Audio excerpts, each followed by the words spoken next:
Welcome back to We Lead Anyway. I'm Noelle, senior leader, career coach, and your host. Hey, did you know that season 2 means that you can watch this on YouTube now, not just listen to it? I know. All right. I just want to start this out with a statement. The statement is your external life is just a printout of your internal settings. You want to just hear that again? Yeah, I'm not just talking about positive thinking or vision boards or affirmations, even though I do all of that stuff, but I'm talking about something that can be more complex or maybe just uncomfortable than that. It's the fact that the way you think, the way your body holds stress, the stories running on a loop in your subconscious, all of it is quietly, constantly, and very efficiently building the life that you're living right now. The career, the relationships, the opportunities that keep showing up or keep not showing up, the version of yourself you bring into a room. And most people have no idea it's happening because it doesn't feel like construction. It feels like Tuesday. So I want to define the thing before we go deeper because internal conditions sound like, I don't know, a weather forecast. And I want to be specific. So your internal conditions are 4 things working together at all times. It's your mindset, the conscious narrative you run about yourself and the world, the subconscious patterns, the older, deeper programming that you didn't choose and you mostly can't see, your nervous system state, whether your body thinks it's safe or whether it's quietly braced for running from a lion, and then your energy. And yes, it's a thing because pretending that humans don't operate on a frequency is, I will fight you.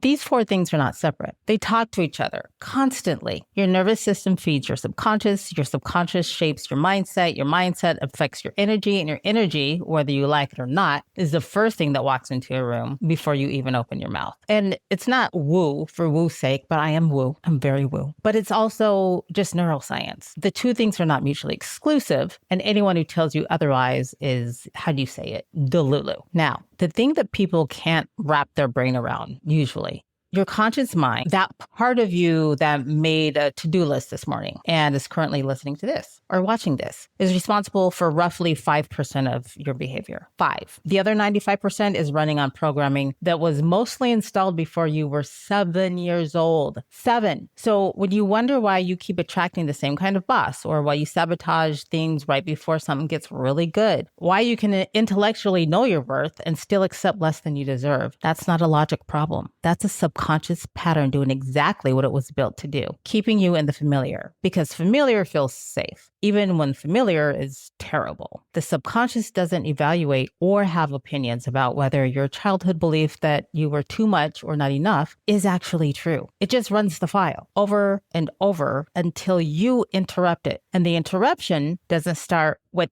thinking differently. It starts a level deeper than that. It starts in the body. So folks sometimes shy away from this part of the conversation, especially in professional development spaces where everyone just wants to teach you from a framework and give you a little pat on the head and send you on your way. But if your nervous system is in a chronic state of threat response, which, by the way, a significant portion of high-achieving humans are walking around in every day, you're not operating from your full capacity, period. When your body is in fight or flight, blood flow moves away from your prefrontal cortex. That's the part of the brain responsible for creative thinking, long-term planning, emotional regulation, and nuanced decision-making. So you can have every strategy in the world. And if your nervous system thinks there's a tiger in the room, even a metaphorical one, even a tiger that is just an email you haven't opened yet, your access to your own intelligence is genuinely compromised. And here's where it connects to manifestation, since we're going there. You cannot call in what you cannot hold. If your nervous system doesn't have a blueprint for safety, abundance, or ease, if those states feel foreign or even vaguely threatening because they're unfamiliar, your system will find a way back to what it knows. Are you broken? Do you feel that way? Of course you do, but you're not. You're regulated to a different baseline. And that baseline is adjustable. And that's what you need to know. But you have to work at the level of the body, not just the mind.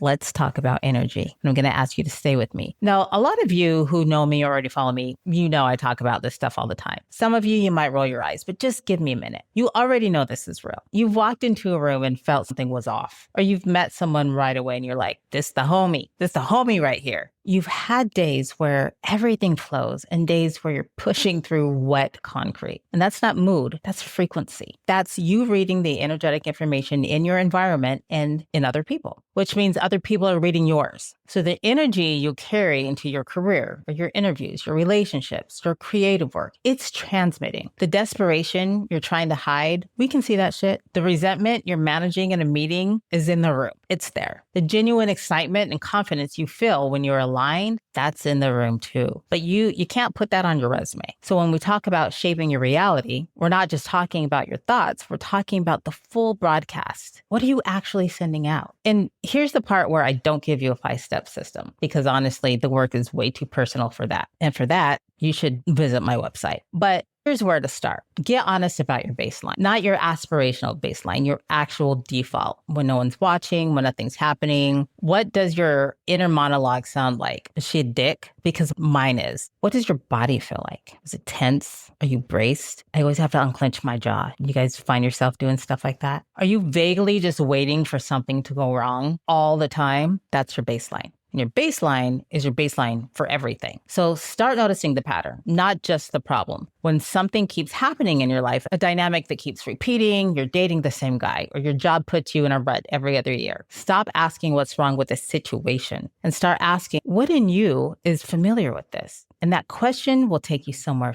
super valuable. It's very useful. I want you to work with your body, not just your brain. Regulate your nervous system. Breathe, move, sleep, self-care, not self-care like bath bomb and a nice glass of wine, but as literal recalibration of the system that runs your life. The most high leverage thing many overachieving, overthinking people can do is slow down. Just slow down long enough to let their body catch up to where they want to go. And then get serious about what you're practicing. Every thought you repeat is a vote for a belief. Every story you tell about yourself is either building the internal architect of who you are becoming or reinforcing who you have been. And you don't have to be relentlessly positive, but you do have to be intentional.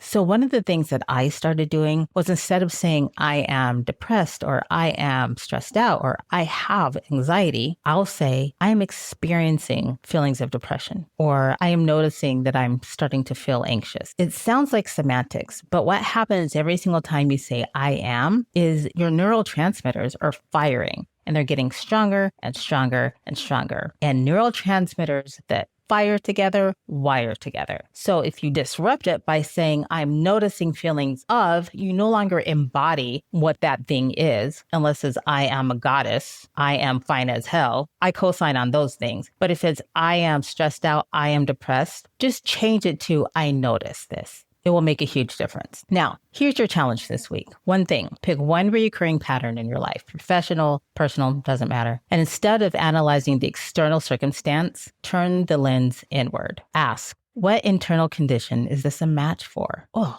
I love that question. What do I believe about myself that makes this outcome familiar? Yes. Sometimes it's, woe is me. See, I told you everybody hates me. Or sometimes it's, I told you I'm the luckiest bitch alive. But ask yourself, what in you would have to shift to see a different experience out there? So what in you do you have to shift to see a difference outside of you? And you don't have to answer it immediately. The question itself starts doing the work. And your internal world it's not a soft topic. It is the most high leverage place you can invest your attention, because when that actually changes, not just intellectually shifts, like, yeah, I get that, but everything downstream changes with it. And that's the work. And it's uncomfortable. And it's nonlinear, and it's absolutely freaking worth it. So do me a favor and drop in the comments what pattern you're looking at this week. I mean it. Let's make this a real conversation, because I want to know. And share this with someone who's been blaming the outside for too long. If you have a topic you'd like for me to discuss, email me at noelleleadsanyway@gmail.com. And if you're interested in personal or professional development and coaching, please visit leadwithnoelle.com. Until next time, go take up space.